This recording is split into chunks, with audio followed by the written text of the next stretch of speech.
આણંદના ખંભાતમાં ભાજપની જૂથબંધી સામે આવી છે। ખંભાત ખરીદ વેચાણ સંઘની ચૂંટણીમાં ભાજપે નવા અને યુવા ઉમેદવારોને તક આપી છે, જેની સામે પૂર્વ ધારાસભ્ય અને ખરીદ વેચાણ સંઘના ચેરમેન મયુર રાવલે અંદરખાને પોતાના ઉમેદવારો ભાજપની જ પેનલ સામે મેદાને ઉતાર્યા છે। સાથે ફોર્મ પરત ખેંચવાની અંતિમ તારીખે વિકાસ પેનલના 5 ઉમેદવારોએ ઉમેદવારી પરત ન ખેંચતા ભાજપમાં હડકંપ મચ્યો। હાલ આ વિવાદમાં હવે ભાજપે ડેમેજ કંટ્રોલની કવાયત શરૂ કરી છે।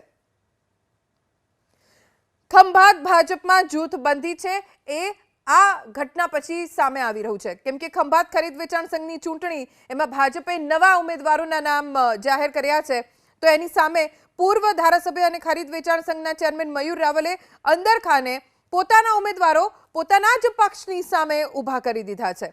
સામે ફોર્મ પરત ખેંચવાની અંતિમ તારીખે વિકાસ પેનલના 5 ઉમેદવારોએ ઉમેદવારી પરત ન ખેંચતા હવે ભાજપમાં હડકંપ મચ્યો છે અને બીજી તરફ ડેમેજ કંટ્રોલ પણ શરૂ થઈ ગયું છે।